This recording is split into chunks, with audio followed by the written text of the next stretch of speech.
We are learning more than 1,000 pounds of acid leaked from a rusted pipe at a Waggaman chemical plant. Well, something we would really want to be worried about. It was reported earlier this month. So far, the cleanup is still ongoing. Rachel Hanley joining us now live from Cornerstone Energy Park in Waggaman.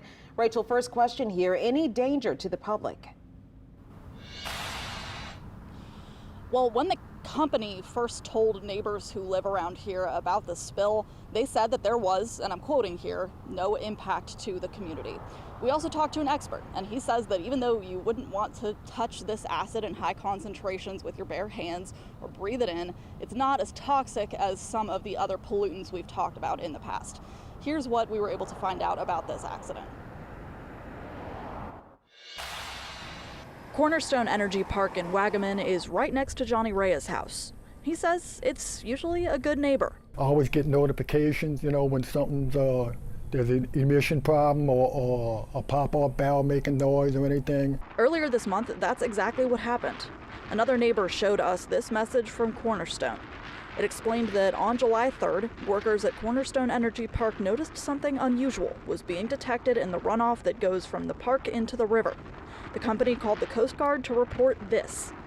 1,200 pounds of methacrylic acid had leaked from a rusted pipe on the property. At least some had gone into the river. The email to neighbors said the source of the leak had been shut off and that, quote, there was no impact to the community and no injuries associated with this incident. We talked with LSU chemistry professor Dr. John Poyman to get a better idea of what exactly was spilled. He says that he's used methacrylic acid in his own lab and that it's typically used to manufacture certain plastics. And it has a very, acrid smell, acidic smell, kind of like nail salon material, but more biting. He calls it a strong irritant, especially if it's inhaled. But he says it's not as dangerous as other acids we've seen spill in the past, like sulfuric or hydrochloric acid. None of it's like the movies. Whenever you see somebody getting on their hands and it's bubbling, that's baking soda vinegar. None of these chemicals do it. I mean, it will cause damage, but it's not dramatic and fast like that. He says it also doesn't tend to build up in the environment like other pollutants do. In its statement, Cornerstone said it's supposed to be finished with soil cleanup by this Wednesday.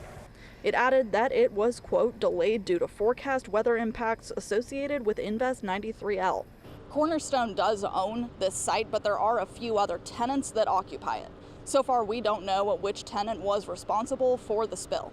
Neighbors like Rhea told us overall, given Cornerstone's record of keeping them in the know, they're not too concerned with this spill.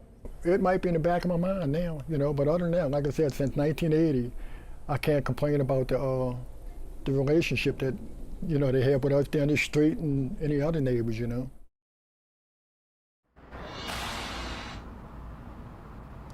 Now, this is the second time in a little over a year that we have reported on an acid spill here at the Cornerstone property. Last August, over 1,000 gallons of sulfuric acid spilled, and that time it was from a train car. In Waggaman, Rachel Hanley, WWL, Louisiana. All right, Rachel, thanks so much for that update. Hopefully they can get that cleaned up very soon. Absolutely.